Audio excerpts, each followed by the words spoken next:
காரியத்தை ஆண்டவர் காண்பித்தார். ஆபிரகாமை குறித்து வேதம் சொல்லுகிறது, ஆபிரகாமை ஆண்டவர் வீட்டை விட்டு, அவன் இருக்கிற இடத்தை விட்டு வெளியே கொண்டு வந்து கர்த்தர் சொல்லுகிறார், நீ வானத்தை அண்ணாந்து பார், உன்னை நான் எப்படி பெருக பண்ணுவேன்னா வானத்து நட்சத்திரங்களை போல உன்னை பெருக பண்ணுவேன்.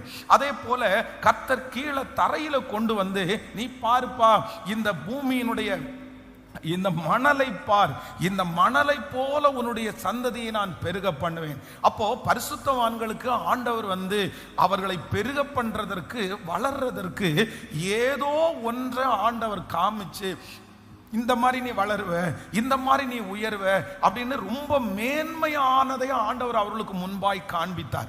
ஆபிரகாமுக்கு கர்த்தர் அப்படி கொடுத்தார். ஒவ்வொரு பரிசுத்தவான்களுக்கும் இதே போல நிறைய புதிய புதிய காரியத்தை காண்பித்தார். ஆனா இந்த இடத்துல கர்த்தர் யாக்கோபனுடைய சன்னதியை பார்த்து சொல்றாரு, நீங்க எதை மாதிரி வளருவீங்கன்னா நீங்கள் அலரி செடிகளை போல வளருவீர்கள். அப்ப இந்த வசனத்தை வாசிக்கும் போது எனக்கு தோணுச்சு, ஆண்டவரே ஆபிரகாம பார்த்து இருக்கிறதுலே பெஸ்ட்டை காமிச்சு இந்த மாதிரி நீ வளருவேன்னு சொன்னீங்க, இந்த இருக்கிறதுலே பெஸ்ட்டை காமிச்சு நீ பூமியினுடைய தூளை போல பெருகுவேன்னு சொன்னீங்க. ஆனா இந்த பிள்ளையை பார்த்து அலரி செடி.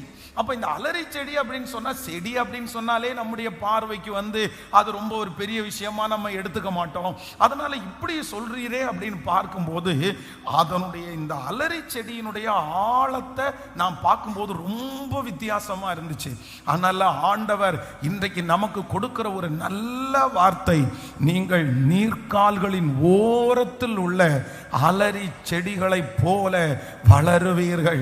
ஆண்டவர் இன்றைக்கு கிருபையாய் கர்த்தர் வாக்கு கொடுக்கிறார், நான் உங்களை வளர்த்துவேன் என்று ஆண்டவர் சொல்லுகிறார். எத்தனை பேர் ஆமோதிக்கிறீர்கள்? நீங்கள் இருக்கிற நிலைமையிலே இருக்க போவது இல்லை. கர்த்தர் ஒரு வளர்ச்சியை ஆண்டவர் தரப்போகிறார். இந்த 12வது மாதம் அடுத்த ஸ்டெப் வளருவதற்கான ஒரு விதையை கர்த்தர் போட போகிறார்.